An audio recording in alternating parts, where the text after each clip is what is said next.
Hello friends, வணக்கம். Welcome back to happy homemakers kitchen. எல்லோரும் நல்லா இருக்கீங்களா? தமிழில் ஒரு பழமொழி உண்டு, பொரிச்ச பண்டத்தை தொடாத, வறுத்த பண்டத்தை விடாத அப்படின்னு சொல்லிட்டு. இந்த வறுத்த பொரிக்கடலைகள் உடம்புக்கு ரொம்ப ரொம்ப நல்லது. ப்ரோட்டீன் ரிச், எண்ணெய் இல்லாமல் வெறும் மண்ணுலேயோ இல்லை உப்புலேயோ வறுக்கிற இந்த உப்பு கடலை உடம்புக்கு ரொம்ப ரொம்ப நல்லது. அதுவும் இந்த சம்மர் சீசனில் நம்ம உடம்புலேருந்து வெளியேற வியர்வையை சமன் பண்ணுறதுக்கு இந்த உப்பு கடலை நமக்கு ரொம்ப ரொம்ப உபயோகமாக இருக்கும். ரொம்ப எளிதில் ஜீரணமாகக்கூடிய ப்ரோட்டீனை உடையது இந்த உப்பு கடலை.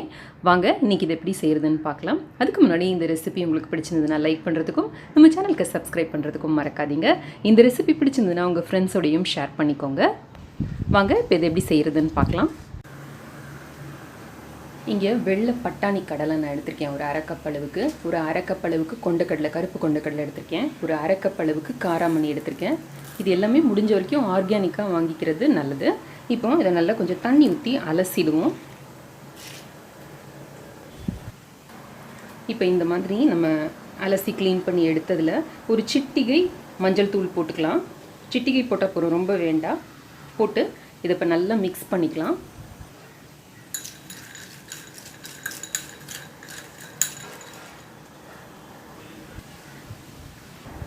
இப்போ ஒரு காட்டன் துணியை விரித்து போட்டு இந்த பருப்பு வகைகளை லேசாக அந்த ஈரம் போகிற வரைக்கும் காய வச்சு எடுத்துக்கலாம். ரொம்ப காய வைக்கணும்னு அவசியம் இல்லை, அந்த ஈரம் இல்லாமல் இருக்கணும், அவ்வளோதான்.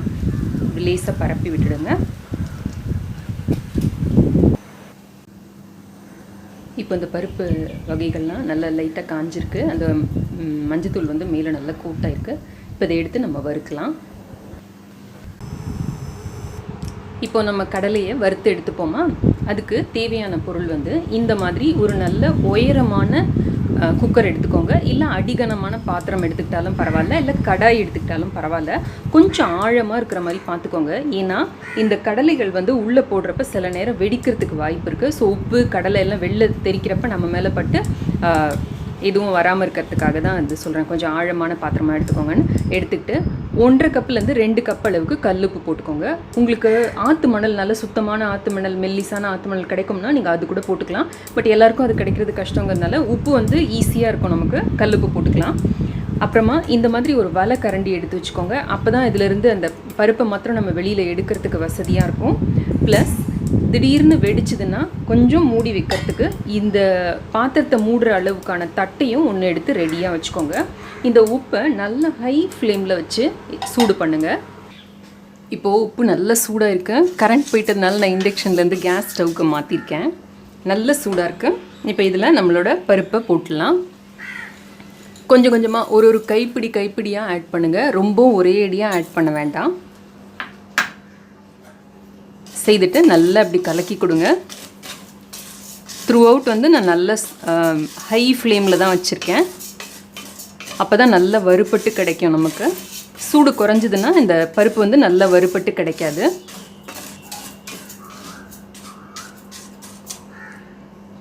இடையில கிளறிக்கிட்டே இருக்கலாம். இப்போ பார்த்தீங்கன்னா உங்களுக்கு அந்த வெடிக்கிற சத்தம் கேட்குது பாருங்கள்.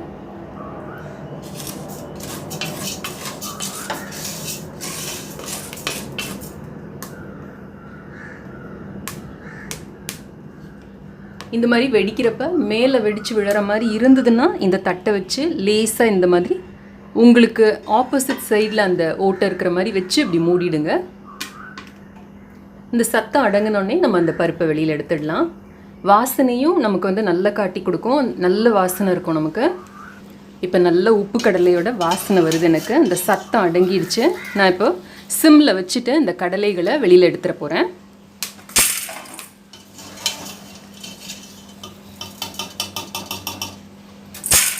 அவ்வளோதான், நம்மளோட சிம்பிள் உப்பு கடலை ரெடி, காராமணி கடலை ரெடி. இப்போ இதே மாதிரி பாக்கி இருக்கிற கடலையும் போட்டு பொரித்து எடுத்துக்கலாம்.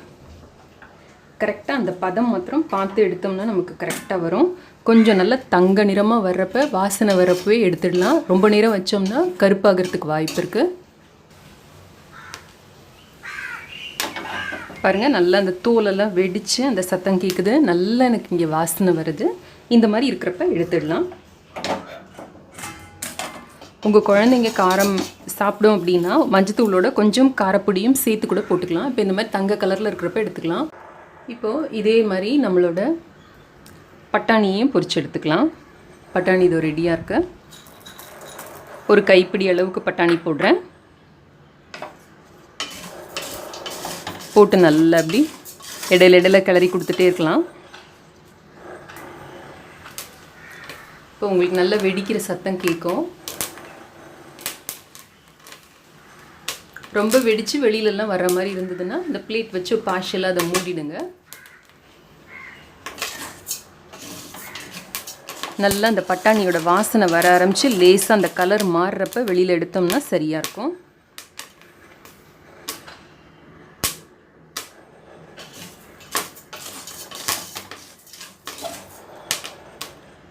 வேறு எதுவும் நமக்கு வீட்டில் ஸ்நாக்ஸ் இல்லைன்னா கூட டக்குன்னு ஒரு காஃபியோ டீயோ இந்த பக்கம் போட்டுட்டு இந்த உப்பு கடலையை போட்டு ஒரு கிண்ணம் குழந்தைங்களுக்கு சாயங்காலம் சாப்பிட கொடுக்கலாம். ரொம்ப ஹெல்த்தியான ப்ரோட்டீன் ரிச் ஸ்நாக் இது. நமக்குமே ரொம்ப நல்லது. டயபெட்டிஸ்காரவங்க எந்த வயசாக இருக்கிறவங்களா இருந்தாலும் அவங்களுக்கும் இது வந்து ரொம்ப நல்லது உடம்புக்கு. இப்போ நம்மளோட பட்டாணி வறுப்பட்டு ரெடியாக இருக்குது. எடுத்துக்கலாம்.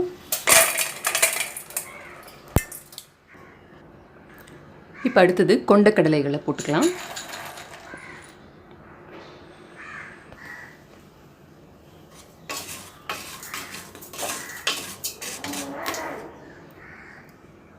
இதுவும் இதே மாதிரி வெடித்து நல்ல வாசனை வர வரைக்கும் வறுத்து எடுத்துக்கலாம்.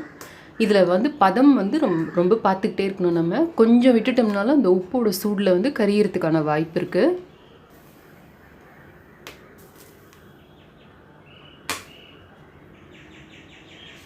இப்போ உங்களுக்கு வெடிக்கிறது கேட்கும், பார்க்கவும் முடியும். வறுத்த கொண்டக்கடலையும் ரெடி. இந்த தோலெல்லாம் பாருங்கள் நல்லா விரிஞ்சிருக்கு. வெள்ளை காராமணி கூட இதே மாதிரி வறுத்தெடுக்கலாம். வெள்ளை காராமணி தயார். பச்சை பயிறு அல்லது பாசிப்பருப்பு. இப்போது நம்மளோட வறுக்கடலை எல்லாமே ரெடி ஆகிடுச்சு. இந்த ரெசிபி உங்களுக்கு ரொம்ப பிடிச்சிருக்கும்னு நினைக்கிறேன். பயனுள்ளதாகவும் இருக்கும்னு நினைக்கிறேன். பிடிச்சிருந்ததுன்னா ஒரு லைக் பண்ணுறதுக்கும் சப்ஸ்கிரைப் பண்ணுறதுக்கும் மறக்காதீங்க. என்னமா 3 சேனல், பிளாக் எல்லாம் கூட செக் பண்ணுங்கள். இணைந்திருங்கள். ஹாப்பி ஹோம் மேக்கருடன் எந்நாளும். நன்றி, வணக்கம்.